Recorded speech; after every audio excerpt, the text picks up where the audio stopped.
a prova para estudar e eu aqui sem saco. Não sei quantas vezes eu e você sabemos o que devemos fazer, como a prova, a academia, sua saúde, o médico para marcar e deixamos para depois o que de fato merece importância e você deve fazer hoje. Será preguiça ou procrastinação? E se você quer de fato entender o que está acontecendo dentro do seu cérebro e de uma vez por todas ter estratégias neurais que vão te auxiliar a sair do arrependimento, vem comigo no vídeo de hoje.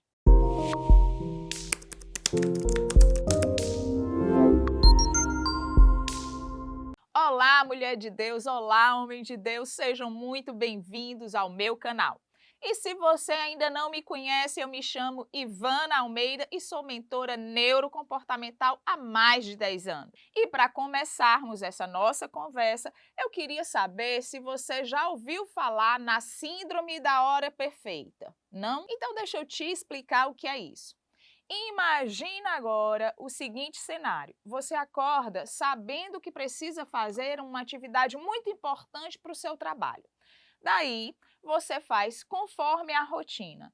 Forra a cama, toma o seu café, se arruma, mas quando, enfim, você já está pronto ou pronta, seus olhos enxergam o relógio e é um cálculo muito rápido. Você acha que o tempo que estava sendo marcado ali não é adequado o suficiente para que você possa começar a sua tarefa. Assim, ao invés de começar a tarefa às 9h35, você decide que vai começar às 10 horas. Afinal, 10 horas é um número bem redondinho. O problema é que você não começa às 10 horas, porque você se distrai com o celular e quando se dá conta, já é 10h10. Então, em mais uma tentativa de dar início à sua atividade, você decide começar agora só às 10h30. Porém, o que você não pode imaginar é que às 10h28 bate aquela super vontade de ir no banheiro e quando você sai de lá, já são 10h40. Por essas horas, você já está com fome, um pouco sem paciência, sentindo os primeiros sinais de ansiedade e numa tentativa de aliviar esses sintomas, você decide que é hora de dar uma pausa e fazer um lanche. Finalmente, o dia acaba e você não fez o que deveria ser feito. Só de imaginar esse cenário, a gente se sente aquele baita desconforto, não é? Uma sensação de derrota, mas para nossa sorte, a síndrome do tempo perfeito de fato não existe. Esse é somente um ótimo nome para batizar essa tão comum e corriqueira estratégia cerebral de procrastinação. Mas afinal, você sabe o que é procrastinação? Mas antes de responder essa pergunta de procrastinação, eu quero tirar das suas costas a culpa, já que procrastinar é a coisa mais natural do mundo e todo mundo procrastina. Você procrastina, eu procrastino, religiosos procrastinam, grandes executivos, todos os ganhadores do Prêmio Nobel procrastinam. Pensa agora na pessoa mais produtiva que você conhece. Pensou? Então, ela também procrastina. E eu vou repetir para você entender definitivamente. Todo mundo procrastina. Por isso, para de se culpar. Você não é pior do que ninguém, você não é menos inteligente do que ninguém, você não é menos forte do que ninguém. Enfim, você não é inferior a ninguém. Você apenas não sabe como controlar esse mecanismo cerebral que, inclusive, ajudou a humanidade a sobreviver como espécie.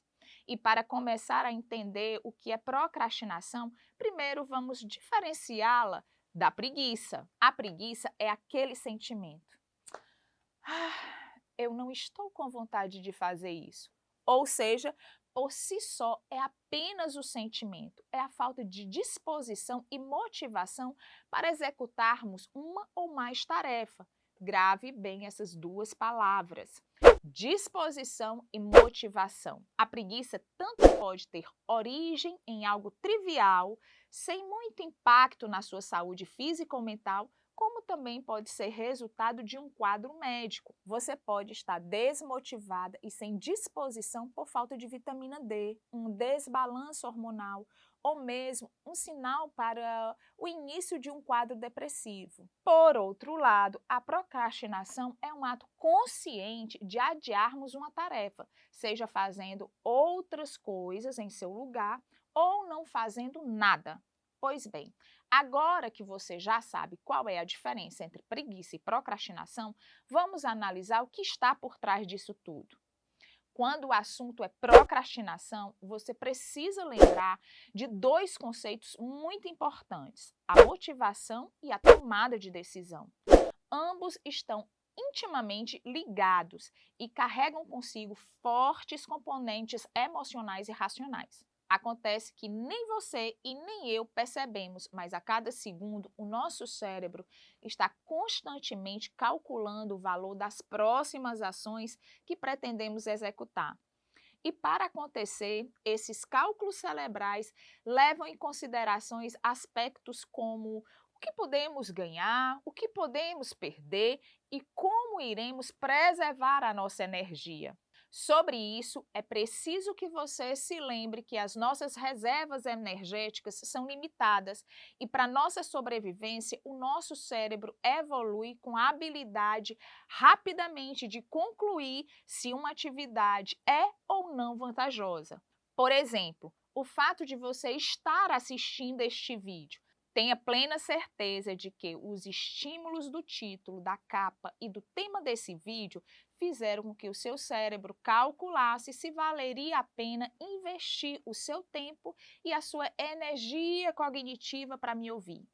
Para deixar tudo mais simples, ao chegar à conclusão de que o gasto energético de me assistir valeria a recompensa de se livrar da frustração de procrastinar, o seu cérebro te motivou a tomar a decisão de clicar no play. Então, não é por acaso que você está aqui. Dito isso, espero que fique simples para você entender que a motivação é o resultado de um baita cálculo que o seu cérebro faz diante da relação entre recompensa e esforço.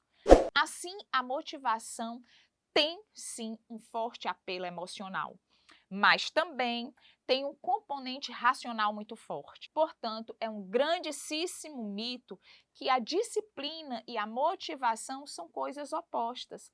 As pessoas insistem em dizer a frase como: você começa algo pela motivação, mas permanece fazendo pela disciplina. O que a maioria dessas pessoas não entendem é que a disciplina também é fruto da motivação. Alguém disciplinado é alguém que escolhe metas cujo esforço vale a recompensa.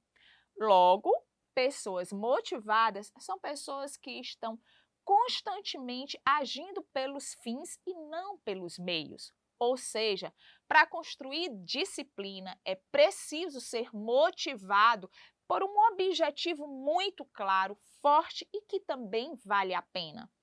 Você consegue perceber a sutileza do que eu acabo de te falar? É esse o cálculo que o seu cérebro faz desde a hora em que acordamos até a hora que vamos dormir, sobre tudo o que pensamos em fazer. Sendo assim, a procrastinação é resultado da atividade de muitas áreas do cérebro. Contudo, duas delas se destacam mais do que as outras, e a primeira dessas áreas fica atrás da testa, bem aqui, é o córtex pré-frontal. O córtex pré-frontal é responsável pelas nossas racionalização e a capacidade de imaginação. Quando estamos projetando uma situação futura, quando calculamos o risco de uma ação, quando fantasiamos uma situação hipotética, é o córtex pré-frontal quem está ativamente trabalhando nisso. Mas, além do córtex pré-frontal, a procrastinação também está associada ao trabalho daquilo que chamamos de sistema límbico. Por sua vez, o sistema límbico é um conjunto de regiões do cérebro responsável pelo processamento das nossas emoções. E veremos logo mais que as emoções estão diretamente relacionadas com a nossa motivação. Mas para você entender o princípio e te explicando de maneira bem simplificada, o que acontece constantemente na nossa cabeça é que uma conversa entre os dois componentes cerebrais, de modo que, dependendo do que você imagina usando o seu córtex pré-frontal, o seu sistema límbico irá responder com uma ou mais emoção. Ao mesmo tempo, as emoções são capazes de ativar sua imaginação e te impulsionar a criar os mais diferentes e hipotéticos cenários. Eu sei o quanto isso é difícil de entender, por isso, vou te dar alguns exemplos. Imagina agora que você está na sala da sua casa e é noite. Está passando um filme de suspense na TV. Você tem a plena consciência de que aquilo não é real. Porém, a partir do momento em que você vê a mocinha do filme correndo na floresta, na tentativa de fugir do vilão, a sua mente começa a imaginar milhares de cenários em que ela escapa ou ela é pega pelo vilão. Então, seu corpo reage a tudo isso e você começa a sentir um misto de medo e ansiedade. Nessa exata hora em que o vilão vai atacar a mocinha, algo cai na cozinha. E é claro que você toma aquele baita susto. E em milésimos de segundo, o seu cérebro começa e imagina o que pode ter acontecido lá. Você chega a imaginar que pode ter sido até um ladrão tentando entrar pelos fundos da sua casa. Até que você percebe a indução da emoção provocada pelo filme. Ficou mais fácil de entender que o córtex pré-frontal e o sistema límbico trabalham de maneiras complementares, indissociáveis e que são ativados a partir das nossas experiências diante dos estímulos do mundo? No exemplo que eu acabei de dar, pensar formas de escapar do vilão te faz sentir medo e ansiedade. Por sua vez, o susto do barulho na cozinha te fez imaginar que poderia estar acontecendo alguma coisa neste cômodo. Isso é uma via de mão dupla. Carro vai e carro vem, mas todos eles vão se encontrar, passar um pelo outro. Diante do que eu te falei até agora, fica mais simples te dizer que a primeira razão que está por trás da procrastinação é a falta de objetivos cujas as recompensas são claras, fortes e que valham a pena. E como eu já citei, isso só acontece porque o nosso cérebro tem a habilidade de rapidamente montar cenários hipotéticos, calcular as ações que cada cenário te gera e concluir quais deles são os de maiores recompensas. Logo, podemos dizer que a procrastinação se manifesta na gente como um diálogo interno, uma conversa entre as nossas emoções e as nossas razões, cujo objetivo é decidir o que seria melhor para nós. Se você prestar atenção no momento imediato que procrastina, você vai perceber que você tem aquela sensação de alívio. Logo em seguida, e sem exceção, você pensa no que precisa fazer e sente um misto de desânimo, ansiedade e medo. Depois você começa a criar desculpas que podem justificar a razão ou as razões pelas quais você não quer fazer tal tarefa. Daí até você chegar ao veredito final, que indiscutivelmente será a procrastinação, um diálogo começa a se construir na sua mente. De um lado, temos as suas emoções te causando esse mal-estar e te falando para desistir de fazer de tudo que precisa ser feito. Por outro lado, temos a responsabilidade, calculando os possíveis cenários e o tamanho do risco do que você tem para fazer e que precisa fazer. Por isso, a palavra certa aqui é diálogo. Ao contrário de que muita gente pensa, razão e emoção não são antagonistas. Na verdade, são mecanismos complementares. O que acontece é que as nossas respostas emocionais surgem com maior velocidade do que as nossas respostas racionais. Pensa comigo, se você estivesse só no meio da selva e uma onça urrasse a alguns metros de você, suas chances de sobreviver seriam maiores ou menores se você obedecesse o impulso do medo e corresse o mais rápido possível para longe do bicho. Você percebe como tudo isso funciona?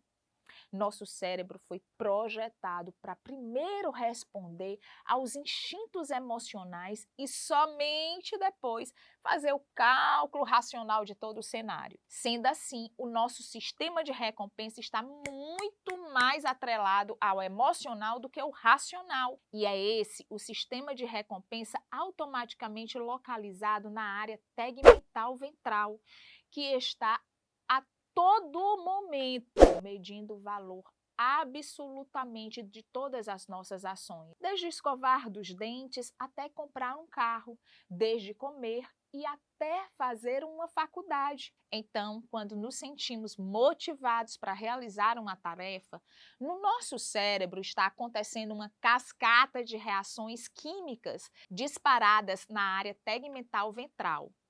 Pois é justamente nessa região onde estão localizados os neurônios dopaminérgicos. E aqui eu preciso quebrar mais um mito comum. Afinal, dopamina não é o neurotransmissor do prazer. Na realidade, ela é um marcador químico das tarefas que nos geram recompensa. Por exemplo, imagina aquela torta de chocolate.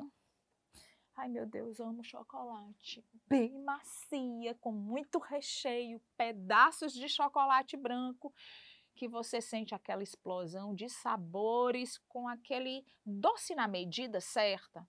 A dopamina é liberada para que o seu cérebro registre que essa torta é a fonte de muito prazer. Porém, nós somente nos sentimos motivados para uma tarefa quando reconhecemos ela como recompensadora, seja porque de fato sabemos qual será a recompensa, como é o caso de comer a torta de chocolate, seja porque fantasiamos tanto e com tanta insistência um momento de que vamos receber a recompensa, é que o cérebro confunde a realidade com a fantasia, como é o caso de um estudante que se motiva pensando na aprovação do que ainda não aconteceu. E agora vamos dar uma pausa para que você possa comer alguma coisa, beber uma água e no próximo vídeo estarei aqui junto com você para falarmos sobre mais 2 estratégias da procrastinação. Por que que o celular é uma ferramenta perfeita para você procrastinar? E tudo que você vai precisar de ferramenta cerebral para de vez dar um olé nessa procrastinação. Porque você já sabe, aqui ninguém fica para trás. Eu seguro na sua mão, vou junto com você, então compartilha, dá o teu like para que mais pessoas possam ser alcançadas e possa resolver essa questão da procrastinação. Espero você no próximo vídeo.